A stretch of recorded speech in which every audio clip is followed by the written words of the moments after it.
तो देखिए अगर आज याद करिए आप तो ये तारिक रहमान वही हैं जो चिटगांग आर्म्स स्मगलिंग केस में गिरफ्तार हुए थे। जी, जी, जी। इन भारत को ही दे रहे थे। भारत को ही भेज रहे थे वो सारे आर्म्स जो स्मगल करके उल्फा वगैरह को सबको तो हुँ। You think he has changed his spots? You don't change your spot sir. देखिए होता क्या है कि जब आप पावर में नहीं होते ना तब आप ये उल्टे-सीधे काम कर सकते हो। पर जब आप पावर में बैठते हो, तो रियलिटीज़ भी आती हैं, यार लोगों के पास खाना नहीं है, भैया वो मेडिसिन्स नहीं है, फ्यूल नहीं है, यहाँ वॉर चल रही है, ट्रेड खत्म हो गया, ये वो अ lot of realities also come and hit you. तो बोलते हैं ना एक क्लास के सबसे बदमाश बच्चे को अगर आप मॉनिटर बना दो तो क्लास ठंडी हो जाती है क्योंकि वो भी थोड़ा सुधर जाता है। तो sometimes these things also work, there is no question and Taliban को देख लीजिए आप, Taliban had so many drawbacks. उन्होंने तो आईसी 814 के हाइजैकिंग के अंदर भी काफ़ी पाकिस्तान की हेल्प करी थी। उनके लोगों ने हमारे को थ्रेटन किया था, सब कुछ हुआ था। एंड यहाँ तक कि उनके जब फाइटर्स का जो सोवियत यूनियन यहाँ से गया था, इनके फाइटर्स ने इंडिया में भी आते थे ये लोग लड़ने के लिए। आज देख लीजिए how it is changed. So times kind of change a lot of things. मैं I don't want to be preemptive to say कि भई एकदम ही यू टर्न काटा है इसने, उसके लिए बहुत जल्दी है। बट श्योर कुछ चीज़ें दिखती हैं जहाँ पर वो कुछ करेक्शंस करने की कोशिश कर रहे हैं। जमात-ए-इस्लामी काफ़ी ठंडी पड़ी हुई दिख रही है। हालाँकि वो वो सर उन्होंने एक एलिमेंट है जहाँ पर बहुत टाइम से मैं तो एडवोकेट कर रहा हूँ कि जमात से के साथ भी आपको बात करनी चाहिए। यू कांट बी कि भैया मैं ये इस्लामिस्ट है, मैं इससे बात नहीं करूँगा and this you can't be like that. आपने कौन-सी बेटी ब्यानी है इनके साथ? You know you have to deal with them and जो चीज़ें कटवानी है आप कटवाइए, अपने जो चीज़ें करवानी है करवाइए। There is a price to every one of these monkeys. वो पैसा दीजिए, ये नाचेंगे, कोई उसमें वो नहीं है। I am not telling you कि No, पूरे भारत को we जाके we need to have Dhurandhar on our eastern front as well. There are few incidents जो हुए हैं सर, वो ड्रोन स्ट्राइक्स हुई थी, उसके बाद कुछ इधर-उधर चीज़ें हुई और कुछ हुई थी, which are unmentionables. Uh, but there are ऐसी ऐसी बात नहीं है, देयर इज़ समथिंग। बट ये जो मैथ्यू वाइन डायक का केस आया है, इसके बाद ये एरिया वापस से फोकस में आया है एंड आई मीन काम तो वहाँ What पर काफ़ी exactly is your reading of the Matthew Van Dyke case? देखिए सर दे आर सपोर्टिंग इनको देखिए सर रेयर अर्थ निकालना है आपको वहाँ से, म्यांमार से, ठीक है? जो चाइनीज़ होल्ड है रेयर अर्थ का और चाइनीज़ होल्ड जो एक चीज़ देखिएगा सर जितने भी ऑपरेशंस अभी चल रहे हैं ना दुनिया के अंदर, they are focused on China. China के जितने भी पंख ये चारों तरफ फैले हुए हैं, उनको काटने के लिए काम किया जा रहा है। Let me say that extremely clearly. The the thing in Venezuela was because of that, the thing in Iran उसी वजह से है क्योंकि चाइनीज़ तेल काफ़ी अब मार्केट प्राइस में डालोगे तेल तो ऑब्वियसली चाइना नहीं जाएगा, China won't buy it so expensive. Central Asia के अंदर जो ये घुस गए हैं अमेरिकन्स, उज़्बेकिस्तान, कज़ाकिस्तान, किर्गिस्तान सबसे 8-8, 10-10 बिलियन डॉलर की डीलें चल रही हैं इनकी। कज़ाकिस्तान में तो शेवरॉन बैठ गया है जाके सर ऑयल के लिए। द फर्स्ट ऑयल जो उनके नए फील्ड्स हैं उसके अंदर से कज़ाकिस्तान में शेवरॉन ने निकाले हैं। गैस की काफ़ी बात चल रही है इधर से। दे वांट कि एंड अगर आप सुने ध्यान से लोगों को वहाँ पर दे दे जो गैस अभी ईस्ट फ्लो कर रही है, they wanted to flow west. उसके लिए पाइपलाइन्स भी वहाँ पर तैयार हो रही हैं। Turkey is becoming a big player because of this जो थ्रू पाइपलाइन्स जाएँगी। You know that this whole there is a turn and जो चाइनीज़ की एक एनर्जी फ्रीडम थी उसके ऊपर काफ़ी हद तक एक अटैक है। स्ट्रैटेजिकली अगर इसको आप देखें, इट इज़ बेसिकली चाइनीज़ ने जो इनको थ्रेटन किया था रेयर अर्थ के ऊपर कि तुम हमारा ये बंद करोगे, हम तुम्हारा रेयर अर्थ बंद कर देंगे। So they are trying to create another leverage to China कि भैया आप अगर रेयर अर्थ बंद करोगे तो मैं आपकी पूरी एनर्जी को ठप कर सकता हूँ and that is already happened to a large extent.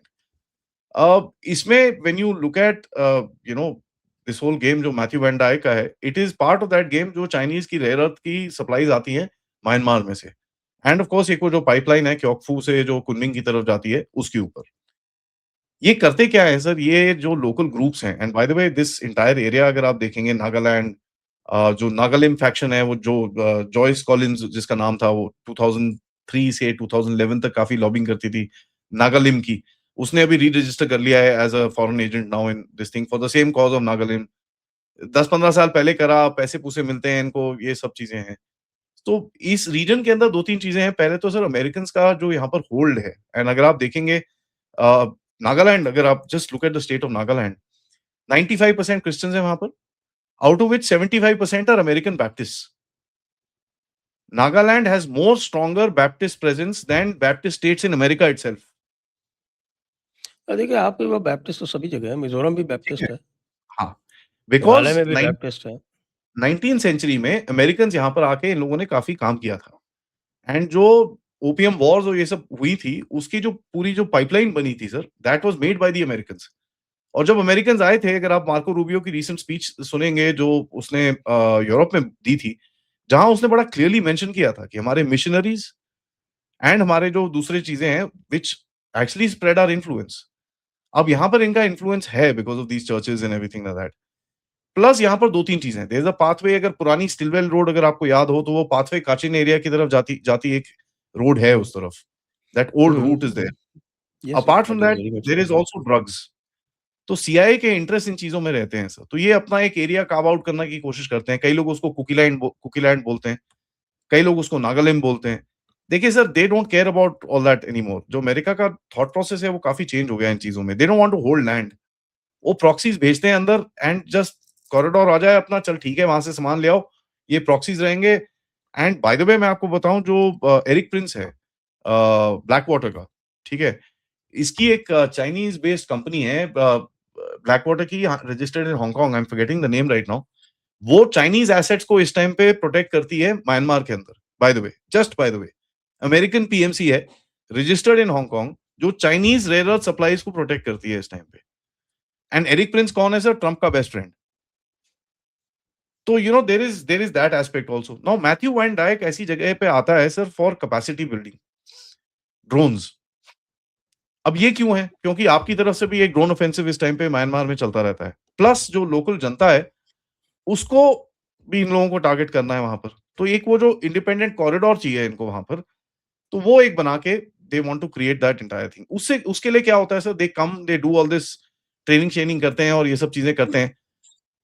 उसमें जो ड्रॉबैक और फॉलबैक आता है हमारे ऊपर, इस जो एथनिक आर्म्ड ग्रुप्स उधर पे हैं, they are also here and they are the same monkeys.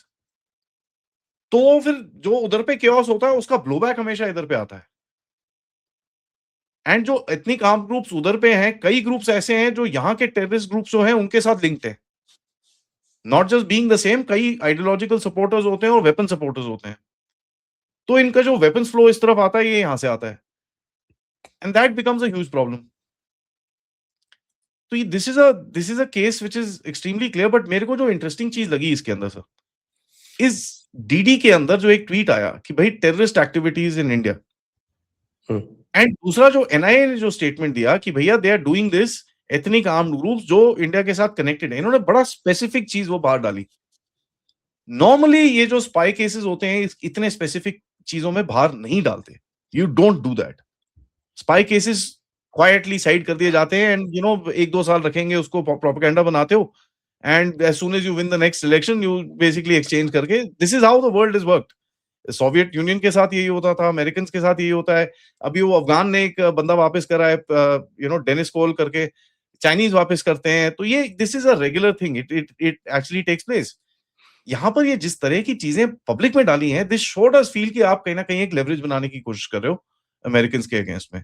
And उसके ऊपर ये जो बांग्लादेश का इश्यू दिखता है, जहाँ पर पूरा वो वायलेंस की बात करी जा रही है, इट्स वेरी इंटरेस्टिंग। इसको देखना पड़ेगा ये आगे कहाँ जाता है। एंड अभी कल एक और स्लोवाक वहाँ पे पकड़ा गया है, वो भी क्रॉस करके आया था। नाउ इसका मतलब है कि इंटेलिजेंस एजेंसीज इनको देख रही है और एनआईए ने बोला है कि भई हम 3 महीने से इनको ट्रैक कर रहे हैं, ये कर क्या रहे हैं यहाँ पर?